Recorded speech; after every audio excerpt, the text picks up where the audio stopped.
Still getting around to that fix on your car? You got this. On eBay, you'll find millions of parts guaranteed to fit. Doesn't matter if it's a major engine repair or your first time swapping your windshield wipers. eBay has that part you need, ready to click perfectly into place. For changes big and small. Loud or quiet. Find all the parts you need at prices you'll love. Guaranteed to fit every time. But you already know that. eBay. Things, people, love. Eligible items only. Exclusions apply.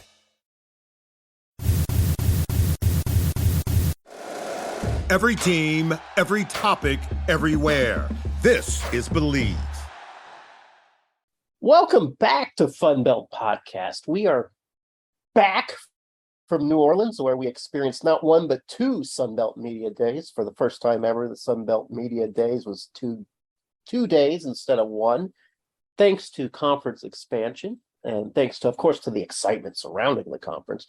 Joining me on the podcast today is Dusty Thibodeaux from the Warhawk Report. Shane Milton usually joins us. He is out sick today, and I am Jeremy Harper from Hellraiser.com. What is going on with Shane? I don't know. He just said he was questionable for the night, so we had to go to the bullpen, and then we realized there was no bullpen. So it's nobody was warming up in the bullpen. It's just us. Just like New Orleans, just the two of us. Just a couple old KG precision players being asked to take the mound and throw some heat. That's what we're going to do. I got it, though, Jeremy. Even though I am still trying to recover from those 2 days in New Orleans. I don't know about you, but I guess as the age catches up with you, you need more time to recover from going up and down Bourbon Street.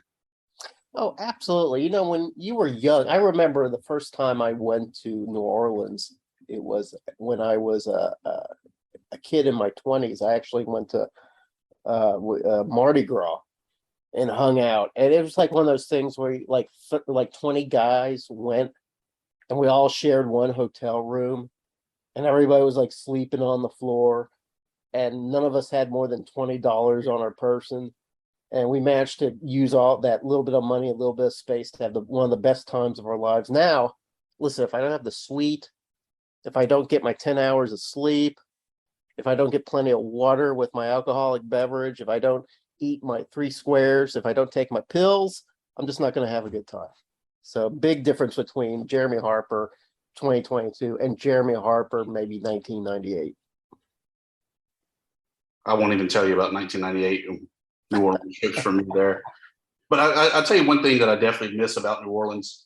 Jeremy, we had beignets every day when we were there. What more could you want than a good powdery donut? You know, I hate to make a complaint about Sunbelt Media Days, Tibbs, because it was so well done. You know, it was professionally done. Everything was tight. Except for us in the back. Except for who? Except for us in the back. We weren't tight. We were unprofessional, but everybody else was professional. But the only thing I wish they had, like they were big on beignets in the morning and like sort of dessert type breads. Man, when you're in New Orleans, you need some scrambled eggs. You need some bacon. You need some biscuit. You need something in your stomach to sort of help you out from what you did the night before. Do you know what I'm saying, Tibbs? Do I have to spell it out?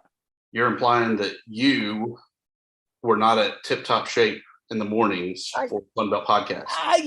Listen, it's like I think we mentioned earlier in the podcast, we're not young men anymore. And even a little bit of impropriety can create maybe some stomach issues, maybe some head issues. And that's all I'm saying. I'm saying that like a proper greasy breakfast can really go a long way to helping them. That is my complaint, or that is my suggestion, not a complaint. That is my suggestion to Keith Gill for Sunbelt Media Days 2023. We know he listens to the show. I picture it being while he's on the treadmill at some point. So, Commish, there's your marching orders there from Jeremy Harper of Hellraiser.com. As he applies for credentials for anything in the future, just reply back with a gift card for IHOP or Waffle House. That would be great. Awesome. But Jeremy, in all seriousness, what was your biggest takeaway that you had out of the Sun Belt Conference Media Days? From all the teams that we talked with, all of the speeches that we heard, what was your biggest takeaway? I thought that the messaging between the Sun Belt East and the Sun Belt West, it was so much different from each other. The Sun Belt East, with the Appalachian states and the Marshalls and the Coastal Carolinas and the Georgia states and all these guys are competing. It was all about, we're amongst the best teams in the group of five, perhaps the best teams in the nation. We're going to compete. It's going to be tough. You're going to see us win some big games. It's going to be awesome. And the Sun Belt West, to me, the message was more about, well, we're still building. We're still trying to find our footing. Last year was disappointing. This year, we're going to build on some of the gains that we made. So there's a lot more caution to me hearing from the West than it was from the East, which seemed to be more about bravado, and the West was more about tempering expectations. Well, you look at it, there's nothing of note returning on the West side in the Sun Belt Conference. There's no quarterbacks that are returning of note. Yes, you have Lane Hatcher that made the shift over to Texas State, but is he going to be truly successful at Texas State? While we agree that he probably will be, you got to see it before you can actually say it. And I think that the question marks up and down the West make it that everyone knows that it's a wide open race in the West. Whereas the East, you really have those established teams. You know that App State's going to be good, sitting atop the standings. You know that Grayson McCall back with Coastal Carolina is going to have the shots in contention. But then it's kind of a wide open race, really, outside of those two teams. Well, I take that back. With the exception of Georgia State, I think Georgia State's probably the team flying under the radar the most on the eastern side. But you're still only talking about three teams on the East that have really kind of established themselves and are ready to really show that they are back for another year of success. Even Kurt Cignetti, the head coach for JMU, picked to finish sixth in the East. Even he was filled with a little bit of bravado and bluster. He just came in just smoking hot, seemed to refuse to even concede that his team could possibly finish so poorly in the Sun Belt East. And that's what I liked about the East. It was just had that sort of guns a-blazing, sort of the mightiest fighters in one cage, who's going to come out on top. Now for the West, I thought Kane Womack made a very interesting quote. The governor. That's right. The man who would be governor someday. He sat down with us and he was talking a little bit about his team. And he said something interesting to me. I'm paraphrasing it because I don't have it in front of me. But what he was saying was that there's a difference in a team that believes that you can win and a difference in a team that expects to win. And he said that last year they believed they could win. They had this idea that maybe they could win. He said anybody can kind of believe they can win. The time when you really turn the table as a team, or turn the corner as a team, is when you expect to win. And that's what the Sun Belt East is. They expect to win games. Now, Sun Belt West is more about believing they can win games. They believe they can do it, but they don't necessarily expect to do so. And that's how I see the difference between the two divisions in the Sun Belt. Do you feel that this is kind of setting up in SEC terms where you have, kind of the unthinkable that a Vandy is facing Alabama, kind of flipping the script there, where that would be the East with a weak team and the West with a strong team in the SEC? But do you feel that the Western coaches kind of know that they're at the mercy of the East, at least for this year? Absolutely. And I can't help but think that it kind of rankles them in the way. Really, the attention right now is all on the East. And what's funny is that I feel like the West has a lot of really good coaches, and the opportunity to stand out in the West is really good. Because while everybody in the East is going to be pounding each other, somebody's going to stand out in the West. We keep saying that it's up for anybody, but what's likely going to happen is one is really going to rise to the top. It's going to be unexpected. It's going to be a great story. Like, consider if it's Terry Bowden from ULM, the team goes on a really good tear where they end up winning the West. Wouldn't that be a great story for Terry Bowden, this older coach, this legend, comes into ULM, probably one of the most underfunded programs in all of football, brings it to a division title, plays against some sort of mighty SBC East team for the tournament. That would be a great story. So there's a lot of opportunity for the West, a lot of opportunity for these coaches to really make a name, just someone that has to seize that opportunity. Yeah, I agree with you. And looking even at our initial Fun Belt 5 that we put out while at Sun Belt Conference Media Days, running through those 5 teams real quick, the Raging Cajuns, obviously you got to say hell to the champs until they're not the champs anymore. If you say so. I think that they have just as good a shot as anybody else in the West. Sure. Okay. To actually make that repeat. Obviously, the number 2 team is going to be App State. Absolutely. With the return of Cameron Peoples and Chase Bryce, I think that they're probably the top team in the league, and was really surprised to not see them voted that way by the coaches. Number 3 is Coastal. I think Coastal is really the wild card. You know what you have with McCall, but he even said on his appearance with us that he's just now starting to really throw. So he didn't say how good he was throwing, how well it was going, just that he was throwing. And then you really got to step back and look and see. We know they have Pickney that transferred up from Georgia State at the receiver, but the rest are really unproven. They could be the next highly likely receiver combo that we just haven't heard of or know anything about. They could be the next, man, who are these guys and why are they even out on the field type of situation as well. Now, I believe that Jimmy Chadwell knows what he's doing on the recruiting front, and that he's going to have more than likely, no pun intended, the highly likely receivers that are going to be the new names this upcoming year, but we just don't know. And then in addition to that, we slide down to the number 4 spot, Georgia State. They probably have the most of their offensive and defensive side returning this year. So I think the Panthers are the team that are going to be on the prowl looking for the noise in the Sun Belt Conference East. The only other team than the Cajuns that we had in our initial Fun Belt 5, the Troy Trojans. Yeah. And I think that a lot of that is going to be John Summerall and what he has to kind of rally the troops there of the Trojans and get them back to where they are the perennial team atop the Sun Belt Conference West. You know, and Summerall and his group that was with him, including Carlton Marshall, Carlton Marshall, they're very talented defensive player. They were very impressive at Sun Belt Media Days. But I tell you, when you posted that list, Tibbs, on Twitter, a social media platform for which we're active, I tell you one group of people that seemed to be quite aggravated with that list, Tibbs, and that was the Thundering Herd. There seemed to be a lot of guys from the Herd that said, hey, what about us? Yeah, and I think the reason that the Herd were not higher on there is we know that they have a great running back there in Rashid Ali. No question about that. They're going to have the offensive line that's going to make the run lanes for them. I think not knowing what they have at the receiver as well as at the quarterback position makes them a question mark, where they're just on the outside looking in. If we ranked all of the teams of the Sun Belt Conference, I think that they would be in the upper half of the league, but I just don't think that they have quite made it to the Fun Belt 5 yet. Yeah, I think I agree with that.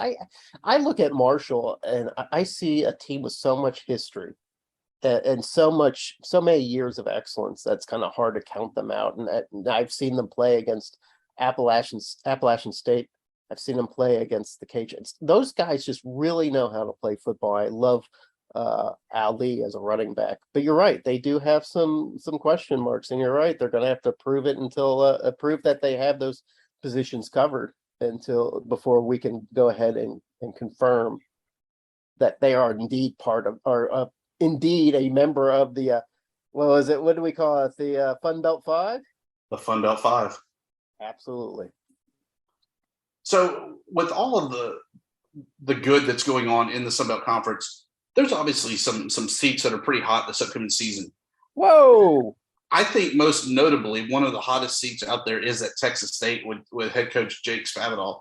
Do you think that the pressure gets to him, or he gets the pressure this upcoming season? I can't see how he could not feel the pressure. You know, it's just that, especially, you know, we had talked about earlier how all these Eastern coaches, they're going to come in with a lot of fanfare and a lot of focus going to be on them. And then here in the West, there's just a lot of opportunity for one guy to really stand out. That could be Jake Spavital. And the thing with Texas State, it's not like they haven't made some sort of eye-raising moves that would catch people's attention. Grabbing Lane Hatcher and then later Perry from Arkansas State was a really sort of gangster move. It was a real bold move.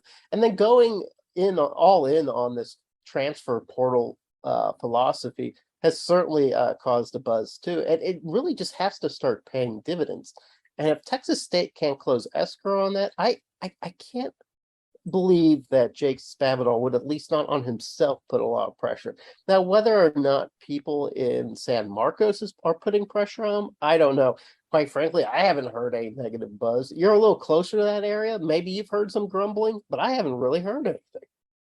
Yeah, I mean, it's definitely time to get the Bobcats into a bowl game, something ironically they've yet to do. Yes, that is always surprising whenever I hear that. I'm like, damn, they still haven't gotten in yet. I mean, and even the year they were, I think 7-5, 7-4 in their initial year of the WAC, still no bowl game. They got screwed. First year in the Sun Belt, 6-6, got screwed out of a bowl game. So, I mean, the expectation is definitely to get there, but I mean, the history is that they're just kind of snake bit when it comes to it. But I still think that with him having a mature team, because he hit the portal so hard, having a mature quarterback, having a mature running back, the pressure's on that he's got to get to 6 wins this year. And I mean, it's pretty doable. I think the Nevada game that they open up with at Nevada is going to be a pretty tough challenge. I think that they can get the FIU game in week 2. Baylor is always a toss-up of what Baylor are you getting, because we saw last year, even where they hung with the Bears, and came up just short. After that, they have Houston Baptist, a team that they should be able to just absolutely massacre. James Madison, I think, is a little bit of a question mark, and maybe a little bit of a challenge for Texas State, considering it is up in Harrisonburg, Virginia, but a game that should be pretty winnable for Texas State. They get App State at home, and I'm telling you, I think the fact that the Mountaineers have to travel somewhat makes that game a little bit even though I think App State can get that win pretty big. That's like a 20,000-mile trip. It's an incredibly long road trip for an Appalachian State. Well, they're not busing, Jeremy, or taking an Uber. It's long, man. Hey, you know what I think would make a great coffee table book? No, and I'm scared to ask. A photo book of NCAA football players crammed inside airplane fuselages. Every time you see that picture, they'll show like, hey, team's on our way to City X. It always cracks me up because they're huge. They're wearing suits. They're way too big for their seats. It cracks me up. So just imagine those guys going all the way from Boone to San Marcos. It's just a tough trip. I don't care if it's in an airplane. It's a tough Is trip. it funnier to see all of the players crammed in, or the traveling party and the media that are crammed in the way back, sometimes even in a jump seat? See, those guys don't get a photo, though. You never see those guys. No, not at all. I was always glad when I did travel that I would be in between 2 cheerleaders, and not for that reason, Jeremy, but because they were small, petite people. And I am, as the kids say, a biggin. You know, you're more of a large scale kind of guy. Yeah, Not so you. I was definitely appreciative when the cheerleaders traveled, and I got to sit next to them, because it was almost like having an empty seat next to me. But we digressed from looking at the Bobcats, and we lost focus there. And it's my fault. I'm sorry. Their road to victory. You know, the Bobcats, as we said, they do get to host the Mountaineers, and I think that does give them a little bit of an advantage to kind of even that out. Troy, to me, is still a question mark. I do like Troy in the West, but I think that anytime you have to travel to Troy, it's always going to be a tough game. Bobcats get that trip this year. And then I think that their homecoming game against Southern Miss is a I wouldn't say an easy win, but it is a win that they should be able to pick up pretty easily. Sorry, Okay. Southern Miss fans. Yeah. Although if you talk to Southern Miss guys, they seem pretty cocky about this year. But go on. I'm still somewhat jealous of their derogatory term of the mustard buzzard. I like the term. I think it sounds funny. It's not quite as good as Boobcat, but it is still up there. You know what? This is the first time I'm hearing this. The mustard buzzard. Mustard Awesome. buzzard. I told you it's great. I like it. I don't like that it's derogatory because I would love to use it. Then again, we do use Boobcat. You most of all. You love Boobcat. I can neither confirm nor deny that, Jeremy. Yeah, all right. So moving on a little bit from Texas Bobcats, whom I love. There was something that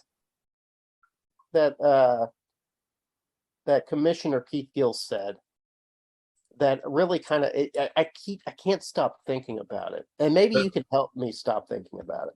That he's not going to let us have our Fireball sponsorship for 21 years. Well, I'm actually pretty okay with that. I'm not wild about Fireball. No. It's more something he said on the podium. He was asked about expansion.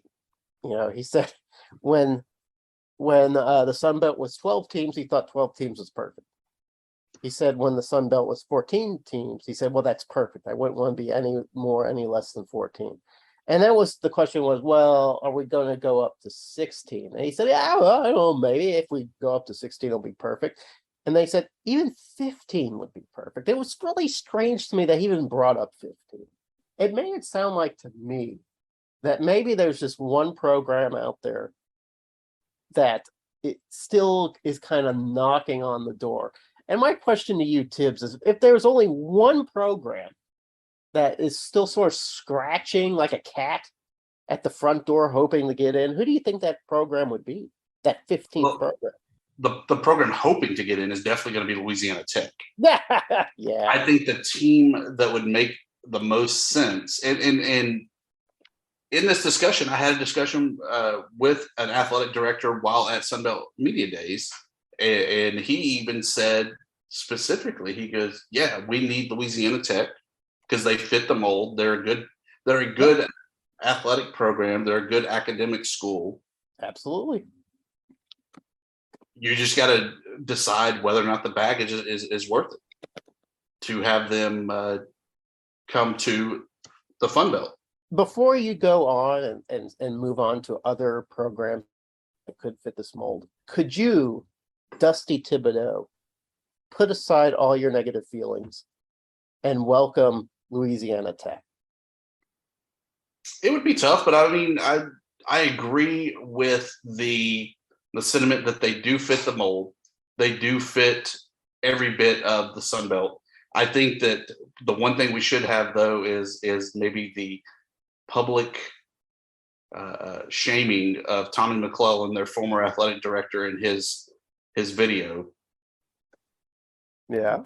But I think that overall, I think that they would be a good fit across the board. I think that they would make basketball better in the Fun Belt, which is something that we're really wanting to see. They obviously do pretty well in baseball, having hosted a regional last year. Mm-hmm. I don't think they're as good in softball, so they don't really bring that to the table. I think they've had struggles as of late in football, but it still gives us another edge in the hardwood that we need. I am inclined to agree with you. And I do want to talk about other programs that you think might be in that list. But I do think that Louisiana Tech would be a good addition to the Sun Belt. It would really give us a good grip on the state of Louisiana. And it provides a level of hatred that would be good for a lot of teams. And quite Are you frankly, jumping on the Ricky Ronnie bandwagon of hate is good? hate is really good. And you know what? Even Chris, our good friend and sometimes contributor to the show, he's a guest, but I think of him more as a contributor. Chris Vanini came out with an article talking about how Sunbelt has embraced rivalry because the college football fans want it. And I can't think of a bigger heel to add to the Sun Belt plate than Louisiana Tech. Let me play the devil's advocate to you on that. Is it really a good ad when your entire conference would hate it? Yeah, I do. Here's why. People at first there'll be a group of a small but vocal group of people who will grouse that how dare they belong there, or how dare you include them. Think about, some of our other like ULM and Louisiana who've always hated them. Think about the things that Louisiana Tech has said. That's all well and good. That goes away, and eventually the only thing left behind is rivalry. And rivalry is what gets the fans going. And that's why this new Big Ten with this goofy edition of UCLA and USC, that's why it's never going to work. That's why it's never going to stoke the nostalgia that the league once had. It's not going to be there anymore. The Sun Belt is going all in on that, and bringing in Louisiana Tech would help that. The other program, when I was talking with this athletic director, that he said, and it's one that I've always wanted in the Sun Belt Conference from its inception on, and they were members for a while. Yeah. Alabama, Birmingham, the good old UAB. All right, before we go on that too, I think you and I are both going to agree. When the prospect of carving up CUSA came about, UAB was one of those programs I wanted it. They're up and coming. They're infused with a pretty rabid fan base. They're getting new facilities. Absolutely, I would love to see them come in. But I think that you have to have balance. While you could get away with having a 15th team on a short term, you have to go to 16 to keep the balance. Okay. So if that's the case, I think those two programs, UAB and Louisiana Tech, would be obviously in the West. On the East side, the Niners of Charlotte. Yeah, all right. You know what Charlotte would be to me? It would be like getting another Old Dominion. And by that, I mean another program I have no real knowledge about. Just know that their locker room, whether at home or away, is turned into a club, and it is called Club Lit. How could you not want Club Lit in the Sun Belt? You know what? I can't give you any reason not to. But let me tell you, here's one program that I think would excite a lot of people in the West. And I'm going to stick with. I'm not going to break the rules here, Tibbs. I'm going with the one program. I'm not trying to do any balance here. If we had to break or create an imbalance, I think Memphis would be the one school that I like to see come in. It would provide Arkansas State with a true rival, which I personally always wanted. And Memphis would hate it so much that just the fan base's cries and chagrin would be worth it to have them on the schedule. It would be terrific for them. But what does Memphis, in all honesty, what do they bring to the table? I don't know much about Memphis other than I know the storied program of basketball, but they're very what do you want to call it? NCAA questionably, however else you want to go down that road and say. They have a great head coach there of Penny Hardaway. Yeah. Modern. Not sure what Memphis brings to the table of baseball, softball, or the other sports as well. Softball and baseball, they bring absolutely a zero. Their baseball program has long been abysmal. Football, they bring in a team that routinely beats Ole Miss. So it's not like in football wise that you wouldn't gain something valuable. That, and they bring at least 30 to 40,000 fans every time they play. So that would be great too. Basketball, I know that that morally they've had some problems with retaining some of their wins because they are constantly under the NCAA gun. But I really do think that that Memphis would do nothing but increase the basketball profile for the Sun Belt, which desperately needs to have that kind of lift. So, yeah. Hey, first of all, this is what's irritating, Tibbs, is that you're making me defend Memphis, and I don't want to do that. So I am just doing my due diligence before I beat with Keith Gill personally to okay. I forgot that you had a personal audience with Keith Gill. Yes, I would like you to bring those action items up for the table. That would be great. So if we think outside the box, All right. Team number 15, what would be your feelings dipping into the HBCU ranks and bringing up Jackson State? All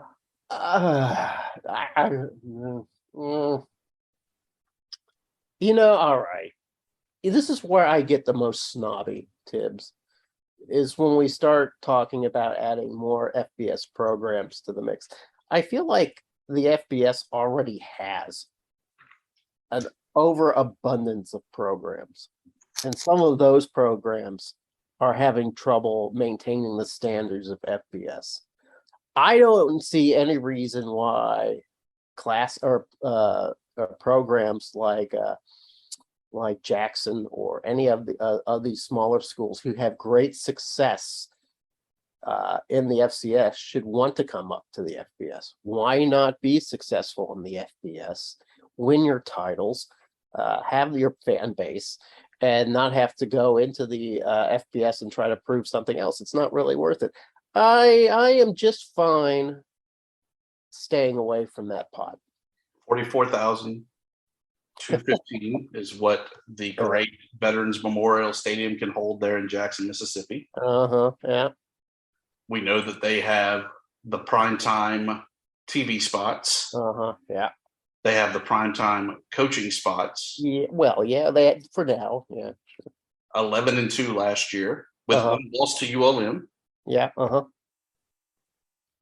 And you're saying none of that excites you enough to bring the Tigers into the Fun Belt? Absolutely not. I wish I could. You know what? If we had to bring in another FCS program, that would certainly be on top of the list.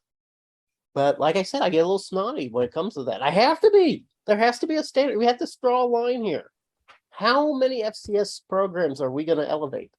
Why are we the only league that has to do this? 29 and 27 in baseball. Yeah, I'm not going to let your statistics and your facts ruin my great argument. Okay. Just throwing it out there. Yeah. A little bit of swag never hurt the Fun Belt. Oh my God. Okay. Write that down, Jeremy. I did. It's our new slogan. So, Jeremy, regardless of who the potential 15 team could be, we got to talk to one of the current members of the Fun Belt Conference while at Sun Belt Conference Media Days, and that is your Red Wolves, led by Butch Jones. Absolutely, Butch Jones. Yes, he was there, looking sharp. The werewolf of Jonesboro. With James Blackmon and Kivon Bennett. Yes, James Blackmon was there, not Justin Blackmon, who I called him Justin. Here's the thing. I've been calling James Blackmon ever since he transferred in from Florida State last season. I've been, writing stories about the Red Wolves. And every now and then somebody has to say, hey, you got his name listed as Justin. I go, I do not know why I do this, but I keep calling him Justin. I apologize to James Blackmon. You know what he said when I said to him, and when I introduced him as Justin Blackmon, you know what he said? My name's James. Sir. He said, my name's James, sir. And that even made me feel worse. It's like he's trying to pay me respect, even though I had totally disrespected him. I just love that you're telling on yourself. I just love that you're telling on yourself because I had edited all that out. I am confessing. This is my confession to the world. I made this egregious error, and for the rest of the season, I will be atoning for it. I am so sorry, James Blackmon. I will not make this mistake again, I promise. Jeremy, we're now in your neck of the woods. Yeah. As we have the head Red Wolf. Where? Sitting across from you. You've got to start drinking the coffee to get up and see him in the morning. This is the first interview of the morning. We're in New Orleans. It's I know. We had a long night. They had to peel me off of Bourbon Street last night. That's the smell. That's the smell. Welcome in there, Coach. Tell us, year one, obviously, you can't really look at the record. It was a not the best season, but you did get a conference win. You did get a non-conference win. How did you kind of take, or what do you take out of 2021? Boy, you take a lot and you better. And it was a learning experience, I think, for obviously first and foremost myself, but I think the entire coaching staff, and really knowing exactly where we're at as a football program, as a football team, where our deficiencies of a program were, what we needed to do to grow and elevate the program, and I think also learn more about the Sun Belt. Obviously knew a lot about the Sun Belt, but from the competitive balance standpoint, the mental toughness that it goes into playing week in and week out. But I think, last year was productive in terms of I know exactly where we're at as a program, what we need to build, what we need to do, how we can do it. Where, you look at, as a first-year coach, you come into the program, you have 15 practices, then the summer comes, and then you have what you have, and then you show up to training camp. And then you find out really about your ability to handle adversity, your toughness that's involved, all that goes into. So, you can't waste what we went through because it was a lot, but, I think we'll be much better for it, when we look back at this journey at Arkansas State. So you were talking about some things that you learned during the season and perhaps even during the off season. Two things that which I found interesting is that you made some position changes. Wyatt Beagle moves from quarterback to wide receiver, and then Kivon Bennett moves from defensive end to linebacker. What predicated those decisions? Well, I think you're always trying to put your best football players on the field, try to give them an opportunity to be successful, but also the team. And when you look at Wyatt Beagle, he's an individual who's extremely competitive. We thought we needed to add some competitive mindset, so to speak, in our receiver room, bring some more individuals in. He knew the offense, and we were in practice in spring football, and we had some injuries at the receiver position, and Wyatt comes to me and goes, "Coach, I'd love to play receiver. I'll go in and play."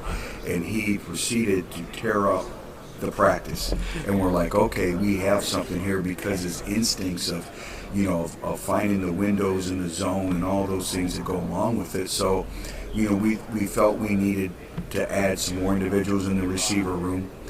He's an individual who has extreme competitive character, great person. And then when you look at Kivon, it's trying to put him in a situation to further his career. We needed help at the middle linebacker position, but now it gives us the flexibility to kind of move him around. We know what he can do from the interior and front position from playing defensive end. Now we put him at the second level, but we're able to do some different things schematically also to keep him at that spot as well. Well, when it comes to Beagle, we do know he runs fast. So we saw him, I believe, on the field, maybe against Appalachian State, did very well. So we're pretty excited about it. Coach, when we look at the Sun Belt West, it's probably the most wide open race there is, probably in all of college football. How do you see this West kind of shaking out? Because really, any and all teams could wind up winning the Sun Belt West. No question. When you look at competitive balance, the entire Sun Belt Conference, it's really remarkable. I think when you really look at conferences overall, you're judged by the competitive balance, and I think that's what makes the Sun Belt one of the most competitive conferences in the country. I'm talking Power 5, Group of 5, but it's wide open, and you look at from coaching changes. I think the transfer portal really changes those dynamics as well. But I think if you really look at kind of the structure of the Sun Belt and what's going on, it's usually the program that has the lines of scrimmage, the offensive and defensive lines, the veteran players, and the individuals that come together. That gives you the opportunity. And, for us, I think we've taken tremendous strides up front in the offensive line. I think a lot of our success this year is going to be based on how we do in the defensive front. We lose some players. We got some players coming into our program. So I think our defensive line is going to be a great indicator of this season. But, again, I like where we're at. I like our character as a football program. We've taken tremendous strides in moving forward. And I think we just got to work I don't want to sound like coach speak, but really we just got to work every day to be better. And somebody asked me, what's your goals, what's your expectations for this season?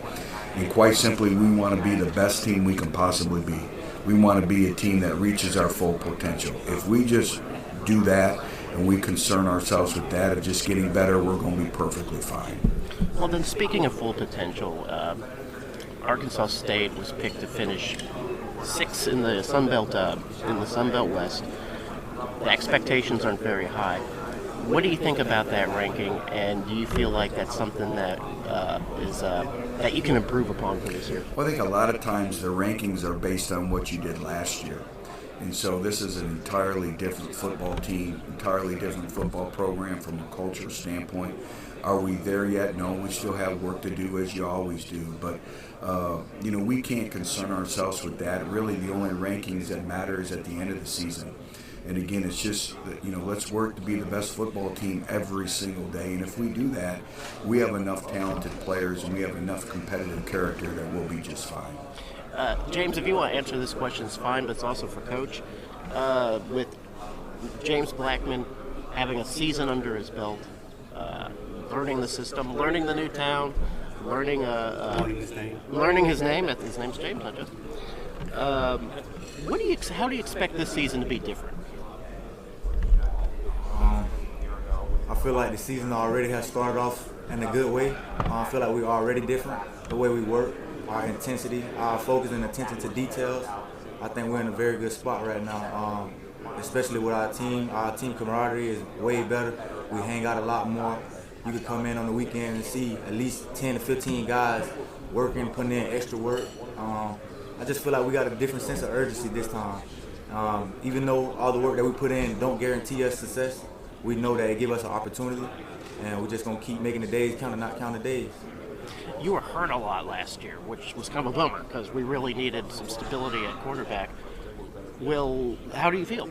I feel great. It just comes with understanding and taking care of your body. Last year, I came in with a short amount of time trying to win over the team, trying to get guys to believe in me, have the coaches believe in me. So a lot of the things I did or my extra that I put in, my routines, I got away from it because I was trying to learn the new system and hone in to the details of learning it and being a new environment. So I feel like this time I can really put my emphasis on how I work, put in the extra time, going to take care of my body in the training room, and just keep myself durable and available. So you have a lot of inexperienced receivers. Is that a concern here? Do you feel that you kind of get them up to speed throughout the summer workouts as well as the ball team? To be honest, we've been putting in a lot of work. I'm talking about a lot of downtime. We're not sitting down. We put in work. We're in the film room. I got guys coming over to my house. We get on the big board, having them draw plays. I think it's just a different feeling now. I feel like they're not inexperienced. I just feel like they needed to know the details of the playbook, and me understanding it myself give me the opportunity to help them when somebody's in need. One thing I saw last year, again with the Appalachian State game, Lane Hatcher was struggling. You were injured. What really impressed me was he had just thrown an interception. He was dejected, walked on the sideline. You're the first one there to give him support. You're the first one there to give him some encouragement. What does it take to be that kind of leader, that kind of, especially when you're hurt and you can't do anything on the field? What does it take to be that kind of leader? It takes a lot. I had to learn that through some of the programs that Coach Jones put us through. We went through a program this year, this spring, and it helped me remember, like, when you're down, you still got to find ways to help your team. Even if you can't do it physically, you got to bring some type of energy to the party. You got to keep somebody uplifted. And at that time, I feel like Lane, he's a pretty good player, but he's low on his confidence at sometimes. So I feel like if I give him that extra push on his confidence, we'll be in a good shape. Let me say this too about James Black when we talked about his body and all that goes into it. So he was able, just in the course of this summer, to add 12 pounds of muscle to his frame, and that doesn't happen by chance. That doesn't happen by not working. So to be able to see his work ethic again, that's all the culture stuff that we're talking about, because we're going to need all of our older players, because 70% of our roster is comprised of first and second-year players. So the leadership for this football team is going to be paramount. Speaking of the new guys that are coming in, is there a guy we need to be looking for that's really going to be dynamite on the field? Well, I think, you talked about the receiver position. We added Champ Flemings, who comes here from Oregon State, and don't get caught up in his stature. He is extremely dynamic, very explosive with the ball in his hands, has really asserted himself as one of our playmakers already. Brian Sneed, transfer running back via Ohio State and Austin Peay. That's another individual. One of the individuals who's had a tremendous offseason is our other running back, Johnny Lang. He has really put the muscle. His body's completely different than when he showed up from Iowa State. So we've had a lot of individuals really show up and work and step up. And, the other thing we tried to do with the transfer portal, we've added 14 portal additions, is we wanted individuals with leadership to help Kivon and Eddie Smith, who comes to us from Alabama and Illinois. He's really helped change the dynamics of the locker room, and he's an individual when James talks about the 10 to 15, 20 guys in the indoor working out on Saturdays. He's been one of those individuals who's kind of spearheaded that. Jordan Carmouche, a linebacker transfer from Houston, he's another individual who's really helped in that process. Joining coach is Kivon Bennett, defensive end, now linebacker. You were one of the most dynamic guys on the field last year, not just on the defensive end, but on both sides, I thought. What's it like changing positions? It's really no different for me. I just think I just get a better chance to show my athleticism and just be able to make more plays for the defense. I just think this move to linebacker is going to help me at the next level and help me make more money in the long term. So that's really the end goal. But sometimes I find myself a little frustrated playing DN because, if you slide the protection, I was catching the most double and triple teams probably in the whole country. You know what I'm saying? But if you put me at linebacker, it gives me a little more chance to move around and I think make more plays and not let the offensive coordinator phase me out the game as much. So I think it just gives me a little more opportunities to make more plays. So, Kivon, obviously, you play for the legendary Butch Jones, but you probably have the best linebacker coach that you could ever have in your dad, Bennett. Right. What was his advice when he found out that you were going to be moving back to the linebacker position? So my dad really takes a big hands-off approach, but if I need some advice and I ask him, he'll tell me. But he's never been one of those guys that wants to overbear what my actual coaches are telling me to do. And coach will tell you that my dad is one of the most laid-back and humble people that you'll ever meet. So he just kind of lays back and lets them do their thing. But, when I go home back to Florida, we went to the field and he done gave me some pointers and, just little things here and there. But for the most part, he lets the coaches coach. He doesn't try and involve himself too much. He really, unless I'm playing, he really doesn't even watch football no more. He watches golf all the time. So. Man after my own heart. So, Kivon, one of the position groups that really improved over the year was defense. It started off a lot of challenges, a lot of big plays given up, a lot of missed tackles. But as the season went on, the defensive unit got stronger. And this is a question to both of you guys: why?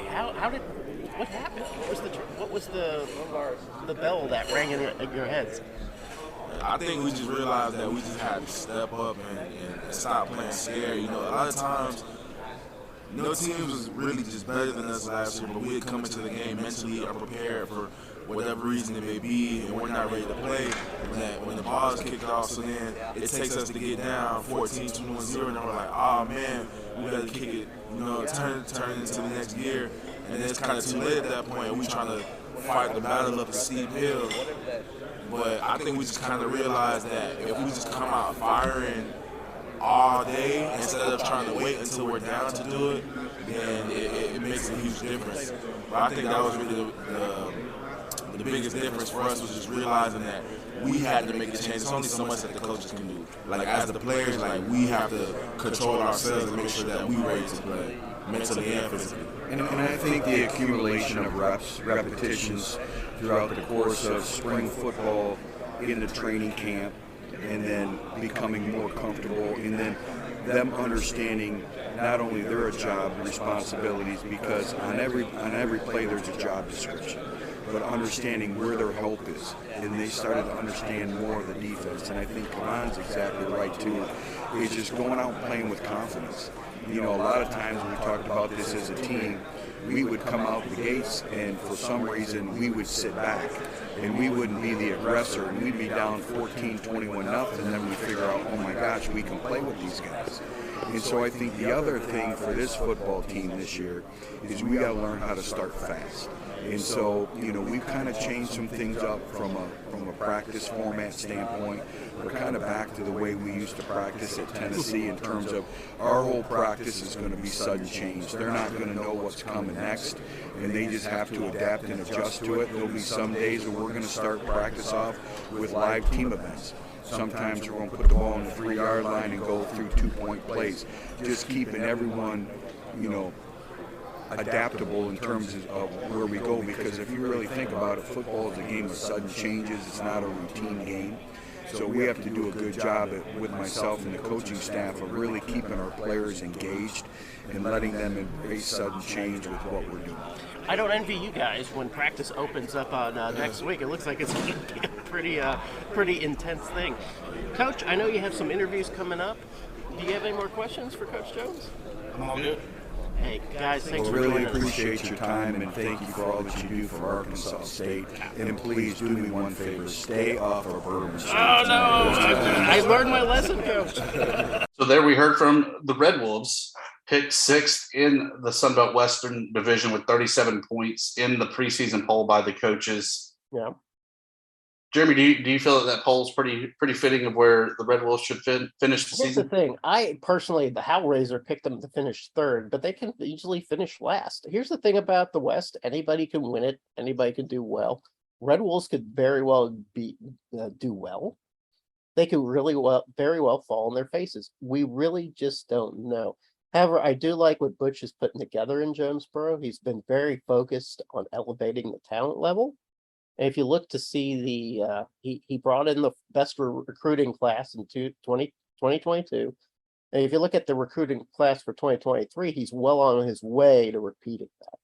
So I really think that there's a good long-term plan involved. I don't know if it comes to fruition this season. It could, but I think he's more thinking about, maybe next season and the season after that. Sunbelt Media Days is my first time to ever interact with Butch Jones. Really like the guy. I would love to have more one-on-one time with him to discuss life and football and everything in between, because I get the feeling it would be a pretty good discussion there.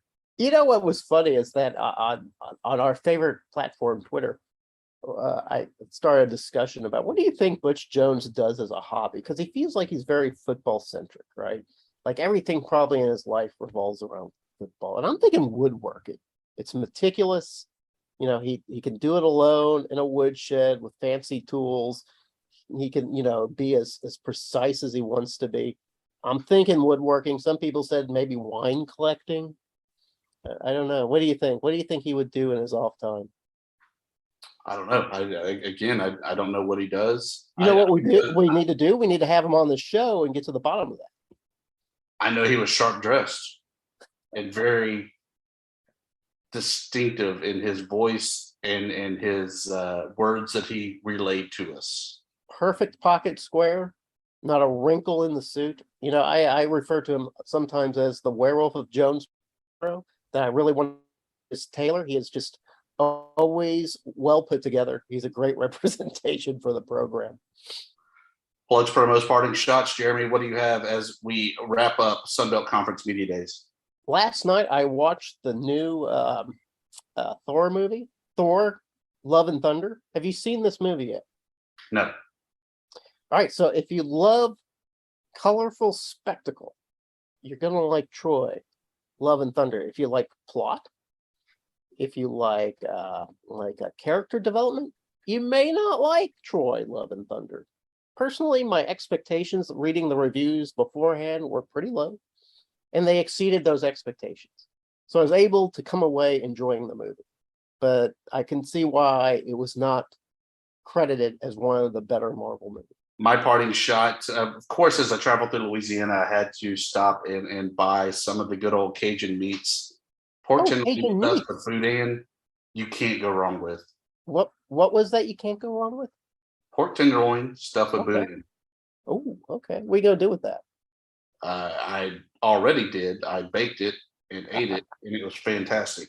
Yeah. And I think very much the meat markets that are in Scott, Louisiana, that I would love to be sponsors of our show, so that I could tell the world exactly where they are and what they do. So they know who they are. They just got to reach out. Yeah, you know what? We could repeat that name. How many times per episode? 3, 4 times? We might even have video of me eating. Yeah, we could maybe even print up a T-shirt with their logo alongside ours. Yeah, it would be Yeah. great. Or The they official- they just keep sending me stuffed pork tenderloins and boudin, and we don't even have to have payment. The official meat of Fun Belt Podcast. I love the way it sounds.